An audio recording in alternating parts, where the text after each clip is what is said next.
Every organ has its own unique voice. Like, even if you take the exact same sets of pipes, if you were to duplicate them as well as you can, the placement of the instrument in a room and the placement of where those pipes are relative to each other make the instrument behave in a very different way. And even the same organ can behave very differently depending on what the weather is, depending on what other conditions are present in its atmosphere. And so I always treat every organ as like a blank slate. I barely ever look at stop lists before I sit down at an instrument. I just use them to get a general idea if I'm going to give a recital.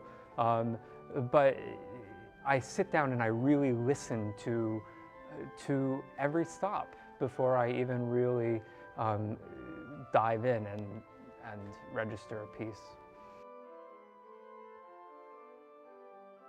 This is a fantastic instrument. It has a lot of character, and there's so many organs in our country that have been built throughout time where the motivation in getting the organ out of the shop was to do it efficiently and cost effectively. And while that is great from a business standpoint and from a salesperson standpoint, there's something that's often lost in that in terms of the artistry. And the beauty about this instrument and the beauty about many organs being built in this country today is that it's really approached from an artistic and an artisan perspective. And we're working with craftsmen who are caring about the quality of the craftsmanship and the quality of the sound that results from that. And this organ has just a really, really lively sound, and it's so pristinely cultivated by the mechanism and also by the voicing work.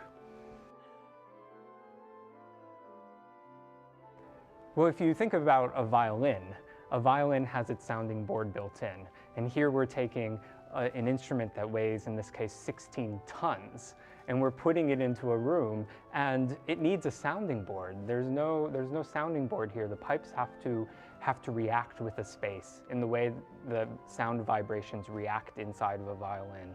And the room is as important as the instrument is. And this room has a very bright, lively quality. It's not particularly reverberant, but it has a bright quality, and the organ was voiced with that in mind. Even after the pipes were in the room, it was a conversation as to how bright a stop was, or how mellow a stop was, or how loud or how soft or how vibrant or how kind of static we wanted the sound to be.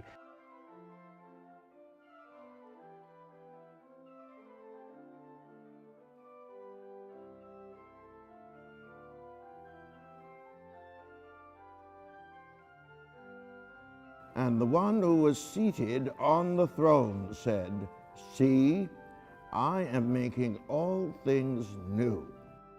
Then he said to me, "It is done. I am the Alpha and the Omega, the beginning and the end."